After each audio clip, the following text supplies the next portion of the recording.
Hi hello Malu's ബ്ലോഗിലേക്ക് എല്ലാവർക്കും സ്വാഗതം. അപ്പോൾ ഞാൻ രാവിലെ തന്നെ വിചാരിച്ചു നിങ്ങൾക്കൊരു ടിപ്സ് കാണിച്ചു തരാമെന്ന്.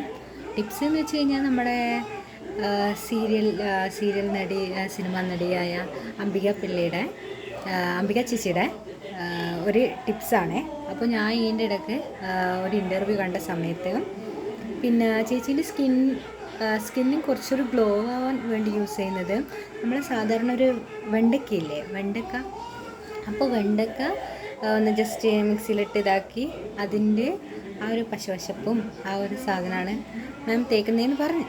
അപ്പോൾ നമുക്കൊന്ന് ട്രൈ ചെയ്ത് നോക്കാം. അപ്പോൾ വീഡിയോയിലേക്ക്.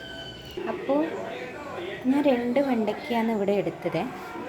കുറച്ച് കിച്ചണെല്ലാം വൃത്തികേടാണ്. അപ്പോൾ രാവിലെ പോകാൻ കുറച്ച് തിരക്കുള്ളത് കൊണ്ട് ഞാനൊന്ന് പെട്ടെന്നൊന്ന് മിക്സിയിലേക്ക്, സമയമില്ല അപ്പോൾ ഒന്ന് വേഗം ചെയ്യാമെന്ന് വിചാരിച്ചേ. അപ്പോൾ ഞാനൊന്ന് ഇതൊന്ന് മിക്സിയിൽ അടിച്ചിട്ട് വരാം. അപ്പോൾ ഞാൻ വെണ്ടയ്ക്കൊന്ന് മിക്സിയിലിട്ട് അടിച്ചിട്ടുണ്ട്. അപ്പോൾ നമുക്കൊന്ന് ഫേസിൽ അപ്ലൈ ചെയ്യാം കേട്ടോ.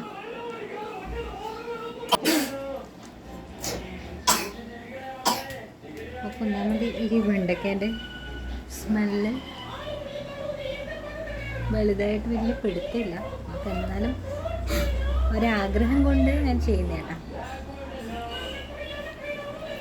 വേറെ കെമിക്കലൊന്നും യൂസ് ചെയ്ത് പണി കിട്ടണ്ടല്ലോ. ഇതാകുമ്പോൾ നമുക്ക് നാച്ചുറലായിട്ട് കിട്ടുന്നൊരു സാധനമല്ലേ.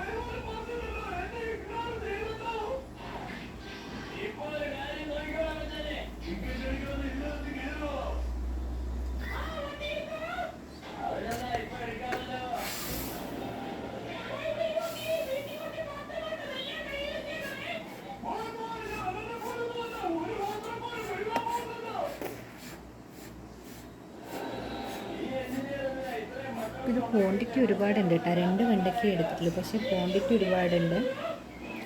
അപ്പോൾ ഇത് കണ്ട എൻ്റെ അമ്മ ചീത്ത പറയും. അതുകൊണ്ട് നൈസായിട്ട് ഇതൊന്ന് കളഞ്ഞിട്ട് പറയാം ബാക്കി.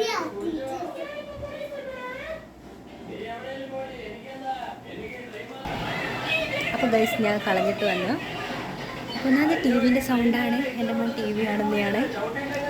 അപ്പോൾ എനിക്ക് ഇതിൻ്റെ കൂടെ പാലും കൂടി മിക്സ് ചെയ്യണമെന്ന് എനിക്ക് തോന്നുന്നുണ്ട് കേട്ടോ. എനിക്ക് മറന്നു പോയതാണ് ഒരു സംശയം. അപ്പോൾ ഞാനിവിടെ കറിയെല്ലാം ആക്കുന്നത് തിരക്കിലാണ്. അപ്പോൾ ഞാനൊരു 10 മിനിറ്റ് കഴിഞ്ഞ് നമുക്ക് നോക്കി നോക്കാം. ഓക്കെ. അപ്പോൾ ഗൈസ് നമുക്കൊന്ന് ഇത് കഴുകി നോക്കാം. ഫ്ലോപ്പ് ആവുമെന്ന് എനിക്കറിയില്ല.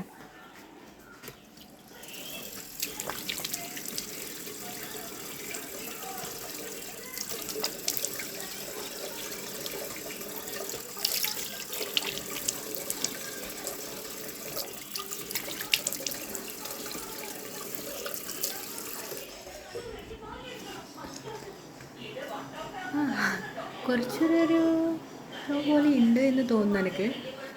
അപ്പോൾ ഫ്ലോപ്പ് ആയോ ഒന്നും എനിക്കറിയില്ല.